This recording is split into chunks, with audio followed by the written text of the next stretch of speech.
It's time we learn to love the Lords. It's the only bit of the system that works, and that isn't a coincidence. Watching Labour reduce itself into ever smaller circles of timidity is obviously extremely irritating. But it does have one significant advantage. It means they drop silly policies as well as good ones. The £28 billion policy was generally very good. Dropping it is foolish. But the House of Lords reform policy was very bad, and dropping it is extremely welcome. According to multiple reports this week, that's exactly what's happened. The party has ditched its plan to abolish the Lords and replace it with an elected chamber. "We're not going to go around saying the House of Lords is crap. Let's get rid of it," a Labour source told Politico this week. The short response to that is, thank Christ. The comments Labour figures made about the Lords in recent months were contradictory, inane, illiterate, and really quite ominously stupid. It's reassuring to see them being addressed. It also provides us with an opportunity to think more deeply about the Lords. What is it for? Why does it work so well? And what does that tell us about democracy? This gets us into really perilous moral territory.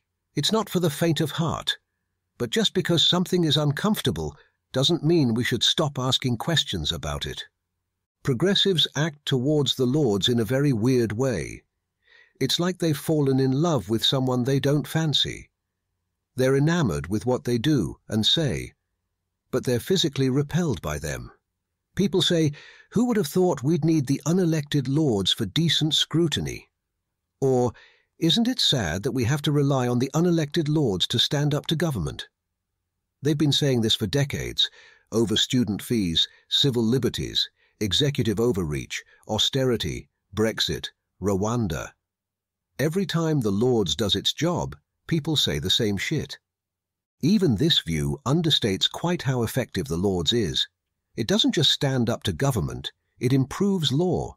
In the Commons, amendments fail. Sometimes there's enough of a rebellion to get the government to make concessions, but basically it's a rubber-stamping operation whose true character is concealed by the soundtrack of mutual hatred. In the Lords, the hatred is gone, but so is the rubber-stamping.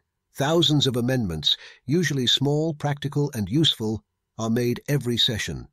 It's here that laws are improved rather than simply shouted about.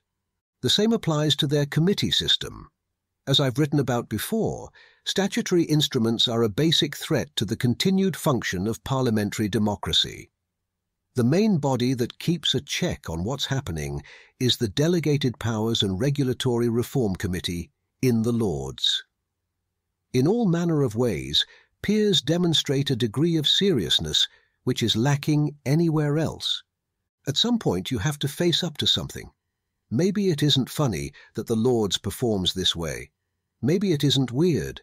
Maybe the Lords is good, actually. And then you have to ask yourself the really terrifying question, the one that makes all your basic ideological assumptions come dangerously unstuck. Are they performing this well, despite being undemocratic, or because they're undemocratic? Scary shit, I know. People hate it.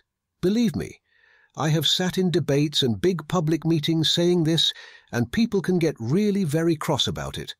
The Lords works better than the Commons for several reasons. The most important is not related to democracy. It's simply that the government has no majority. In the Commons, it's usually handed a big fat majority by the first-past-the-post voting system, and can therefore do whatever it wants. There's lots of noise, lots of grand expressions of principle and highly charged tribal fighting, but it never changes anything. In the Lords, that majority does not exist. Tory peers are the largest group, but they can be outvoted by the other parties voting with the crossbenchers. This stops the government doing what it likes. It means amendments can pass and bills can be voted down. And because that's the case, the quality of what goes on there is massively improved. Governments have to try to convince people of their case rather than railroad through them, and oppositions are incentivized to put forward pragmatic amendments that might find consensus, rather than just shouting at ministers that they're a shower of bastards. Another core reason why the Lords works well is that it has expertise. And 'tis is where things become more perilous. MPs are selected by partisans in the local party to be partisans on the national stage, with no other intellectual requirements necessary or indeed evident. But a large minority of peers are crossbenchers. This means they belong to no party and have been picked by the House of Lords Appointments Commission because of an impressive career before politics, in science, law, the arts, business, volunteering. These guys are the pinnacle of parliamentary activity. When they come out to play, they do serious damage to government. Why? Because they actually know what the fuck they're talking about. And that is a vanishingly rare quality in Westminster. It's like finding a beautiful endangered species of bird in the belfry. Let's say you made the Lords fully democratic tomorrow. What would happen? That expertise would disappear. Instead, we'd get more Labour and Tory automatons, doing what they're told by the party whip, understanding nothing at all about the subjects they adjudicate on, and generally replicating the worst elements of the Commons. Democratic reform of the Lords would not be a first step towards general constitutional change. It would be the act of double-fucking ourselves, taking all the most broken elements of one chamber and applying them to another.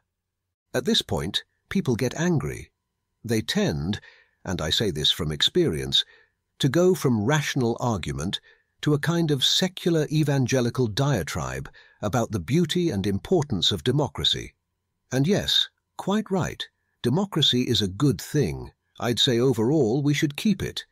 But it would be nice if we thought a little more deeply about the function of democracy, the different types of democratic mechanisms available to use, and the areas where we all agree, even if we do not state it outright, that democracy should be restricted. Liberals actually have quite a weird relationship with democracy. We don't like talking about this very much anymore. It's kind of an embarrassing family secret. But the link between them is more fraught than people assume. Liberalism is about individual liberty. That means that democracy is essential. You must be free to choose your own government. But it also means that democracy must be limited. Under liberalism, there really is no right for society to restrict individual liberty, even if there's popular support for it. This is why I always felt so uncomfortable with those referendums in Ireland. Everyone was euphoric that the progressives won key votes on gay marriage or abortion. But the problem was, the public had no right to vote on those issues in the first place. They don't get to decide what people can and cannot do. The liberties of women and gay people should not be subject to the whims of society. Approaching democracy from this perspective means you bring a different approach to the topic. It's not an irreducible good. It's not a beautiful shining light that needs no further elaboration. It is complex and contextual.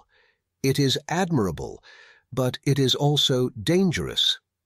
If you think this is controversial, then I have a populist bridge to sell you. That ultimately is the destination that a completely superficial and uncritical assessment of democracy leads you. The people are right. Everything they do is right. The presidents they elect must have no restrictions placed upon them. The courts who interfere are an affront to the people's will. The things liberals value, on the other hand, are a reflection of a much more cautious approach to democracy, an independent judiciary, human rights which may not be countermanded regardless of popular support, pragmatism over sovereignty at an international level to ensure mutual advantage. We are as concerned with limitations on democracy as we are its fulfillment. What does this mean for the Commons and the Lords? It means that you ask yourself what each bit of democracy is for. In many cases, that will involve more democracy. In some, it will involve less. In others, it will involve a different kind. Electoral reform, for instance, provides the opportunity for a more effective form of democracy. Let's say one party gets 30%, another 32%, and a third gets 35%. First past the post simply gives the last party all the power and ignores the other two.